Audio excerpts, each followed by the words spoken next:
Welcome back to another YouTube channel episode from Coaching Process Wins. Hope you guys are getting something out of what we're sharing. And we're rolling out our new website. So go on over to coachingprocesswins.com. End of this week, which will be April 7th, we're rolling out something new and a good offering I think that you guys are going to like. And hey, my why, as always, is to help coaches in any way, shape I can. And that's what we're going to continue to do. So let's keep on keeping on. One thing in a small way, again, I don't get anything for this. I hadn't talked about it in a while. My guys at getgrinds.com, kick the can. When I go back out on the coaching field, I'm not going to go back out without it. I didn't have it last year or the year before. This first time I've used it. This winter.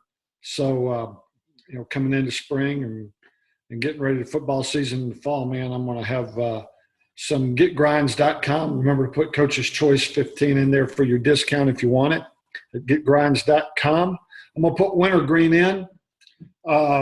It's worth a coffee grind between my cheek and gum to talk about this subject because it gets your heart racing. We did a segment last week on clock management. And, this is the perfect time when things are relaxed and you can sort of sit back and look at scenarios and take your time to think them out so that split seconds aren't wasted on wins and losses come the fall based on clock management issues. And if you've coached any amount of time, there's been clock management issues I'm sure you've been involved in. So I'd love to hear from you. Share it with us. Get us on Twitter at Process2Win. I'm going to go back to a great resource, clock management. Now, this is the revised 2016 edition. And the great Homer Smith they actually edited this from handwritten notes that Coach Smith wrote. If you have a chance to Wikipedia Coach Homer Smith, please do it. Coach Steve Axman, a great football coach who played for Homer at Army and coached with him, helped write it. But I'm telling you, this would be a book worth getting. I don't get anything for this, but it helps coaches.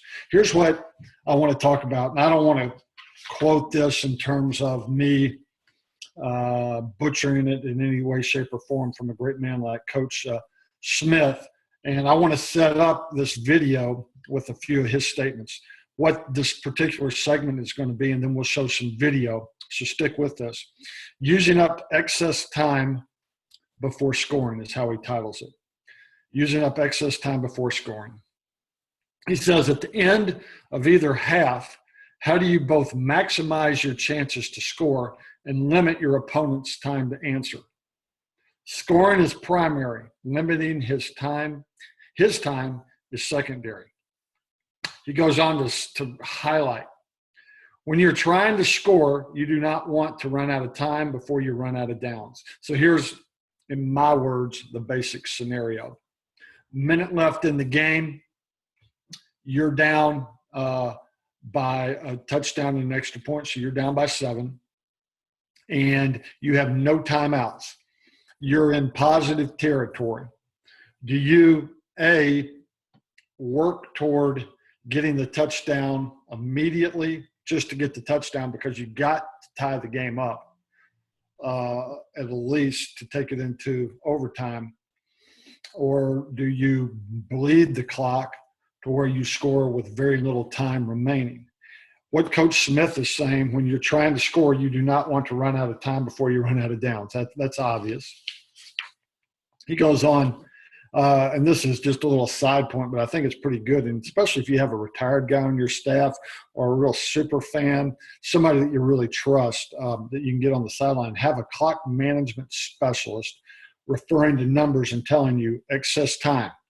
You can run, you must pass, and the like. Always your questions are, I know I can pass, but can I run? And I know I can run, but can I afford to pass? In other words, he makes a great suggestion of having somebody with you either on the sideline or in the booth that's job is clock management. He calls it a clock management specialist. And that'd have to be somebody that has experience, somebody at the most that you trust. So that's an idea in terms of clock management. This is another very basic point, but something to consider. Maximizing your chances to score is primary. Limiting his time to answer is secondary. So go back to the scenario, and there's 1 minute left. You have no more timeouts. You're in positive territory. You've got to score. Do you score quickly, leaving him enough time to come back, drive, kick a field goal, win the game? Or do you limit your chances to score very late, leave him no time? He makes the point, scoring is the primary concern. Leaving him time is a secondary concern. Now, stay with me. I want to show a real-life example. Tell me what you would do.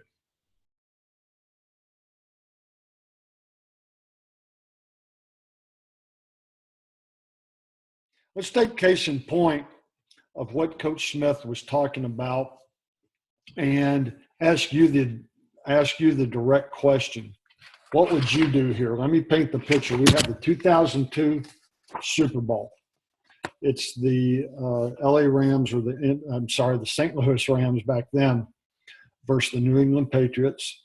And score is St. Louis 10, New England 17. Minute 51 left in the game. The Rams have no timeouts. So what Coach Smith in the clock management book and the scenario that he paints here is this.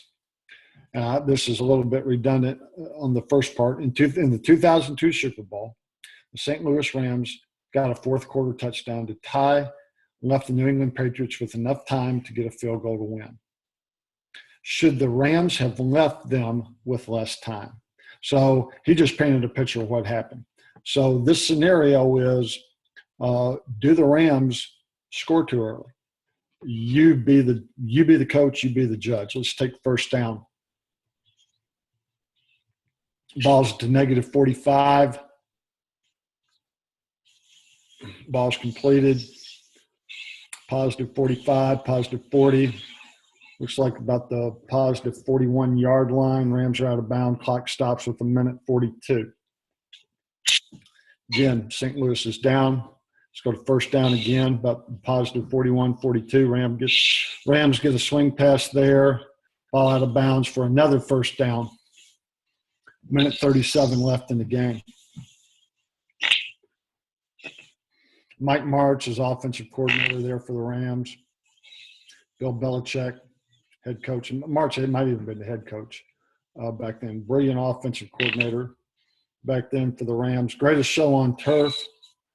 And, of course, you have Bill Belichick and his Patriots.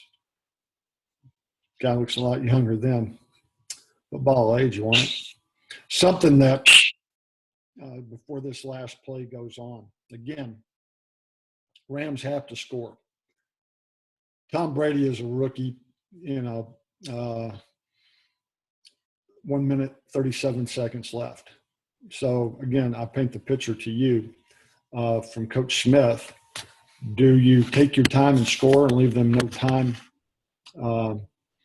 to drive and kick the field goal to beat you, or do you score? Is it a must? I mean, of course, it's a must score. The question is time remaining. Something there with the brilliant Bill Belichick, and we may never know this. New England's up here in a press man. You're going to get a pick here, prying this receiver wide open. Notice the efforts in tackling here at the end of the game. So particularly as this runs in the pursuit is going after the ball carrier. Just maybe a conspiracy theory here. Let's look at that one more time. So press man, pick, wide open. Look at the efforts in tackling. Whoop, whoop. Now, we'll never know, but in just a conspiracy theory thought, did New England say, hey, if you give us a minute 30 left and you've tied it up, you're probably going to score anyway. We're going against the greatest show on earth. Now we've got a minute 30. Time is a huge commodity that gives New England time to drive it down, take their time, kick the field goal, and win. So let's answer Coach Smith's question. And it is, should the Rams have left them with less time? His answer, no. They had to get the touchdown. They had to get that touchdown. With no timeouts, they were going to need time inside the 10 to execute 4 plays. So if they had gotten inside the 10, they'd have needed time. Playing from behind, they did not want time to expire before they had used all 4 of their downs. So there's your answer. Just a scenario to think about as you're here in the off season and you get faced with this from an offensive standpoint. Do you score as quickly as possible, or do you drain it and leave them no time? Heck, from a defensive standpoint, do you give up the easy score? Do you let them score so you have time to go down and kick the field goal? So just different things to think about so you're not caught with your pants down come game time in the fall. And hope this is helping you. Give us some food for thought. Remember, follow us at Process to Win on Twitter, and let us know some of your clock management stories. Till next time, Coaching Process Wins. Adios.